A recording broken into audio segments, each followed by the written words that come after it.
Good morning, dear friend. Welcome to the Lord's message.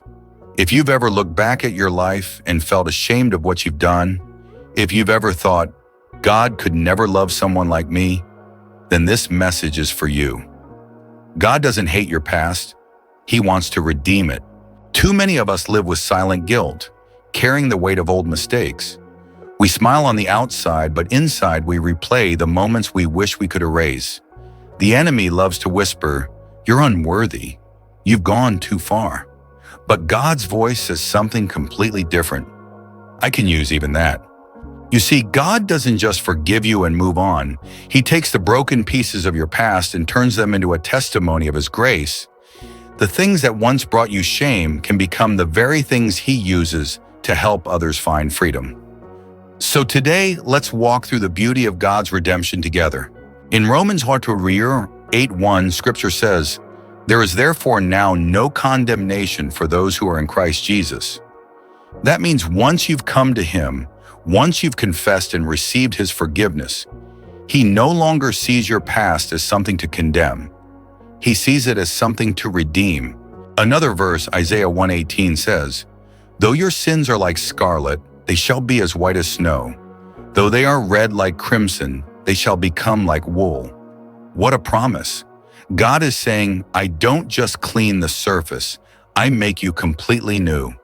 He doesn't rewrite your past, He rewrites your future. Maybe you've been thinking, but I can't forgive myself. The truth is, you don't have to carry that guilt anymore. When Jesus said, "It is finished" on the cross, He meant your shame too. He paid for every regret, every failure, every hidden sin. So when you keep holding on to it, you're holding what He already nailed to the cross. Your past doesn't disqualify you. It prepares you. God can use your story to reach people who are trapped where you once were. The pain you went through becomes the platform for your purpose. The darkness you survived becomes the evidence of His light. There are people waiting for your testimony. They need to hear how God brought you through. You might think, who would listen to me? But God uses the broken to heal the broken. He uses the wounded to lead others to healing. Think of the Apostle Paul. Before he was a missionary, he was Saul, a man who persecuted Christians. If anyone had a past to be ashamed of, it was him. Yet God didn't erase Saul's story, He redeemed it. Paul became one of the greatest voices of the gospel, and through his story, millions have found hope. Think of the woman at the well in John 4. She had a complicated past, 5 husbands and a reputation she couldn't escape. But Jesus didn't shame her. He spoke to her with love, revealed Himself as the Messiah, and changed her life forever. That same woman ran back to her village, telling everyone about the man who knew everything I ever did. Her past became her message.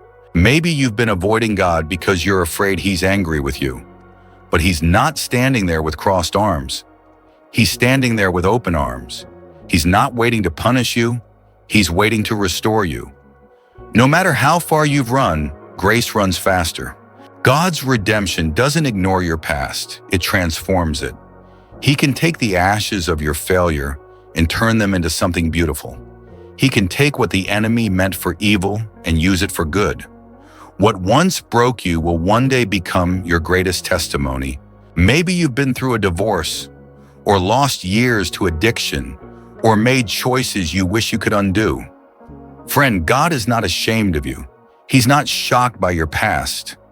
He saw it before you lived it and still chose to call you His. That's what grace looks like. Redemption is not God saying, let's pretend it never happened. It's God saying, I'll take what happened and use it for something holy. Every scar becomes a story of mercy. Every failure becomes a picture of forgiveness. Every past mistake becomes proof that His grace truly is greater than our sin. Let's imagine for a moment. Your life is a painting. Some parts are messy, some dark, some full of mistakes you wish you could erase. But in the hands of the master artist, every stroke, every color, even the darkest shades, are used to bring out the beauty of the whole picture. He doesn't throw away the canvas. He finishes it with grace. Let's pray together. Heavenly Father, thank You for being the God who redeems our past. Thank you that no mistake is too big for your mercy. Lord, for every person listening who feels unworthy, remind them right now that they are loved. You see beyond what we've done. You see who we're becoming. Father, we surrender our past to you.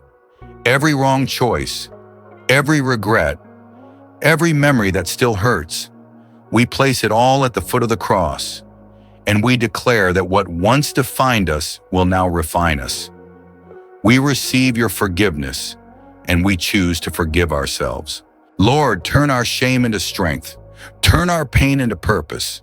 Let our stories bring hope to others who feel too far gone. Help us walk in freedom, knowing that we are redeemed, not rejected. Thank you, Lord, for rewriting our story with grace. Thank you that your mercy is new every morning. We may not be proud of our past, but we are grateful for your presence that never left us. We trust that you will use every part of our journey for your glory. In Jesus' mighty name, we pray. Amen. My dear friend, remember this. God doesn't hate your past. He's redeeming it. Stop letting shame write your story. Let grace write the next chapter. You are not your mistakes. You are his masterpiece in progress.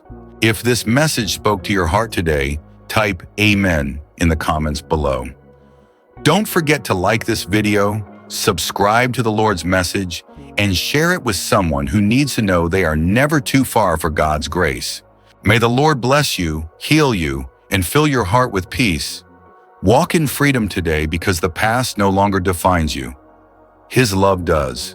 Amen. See you in a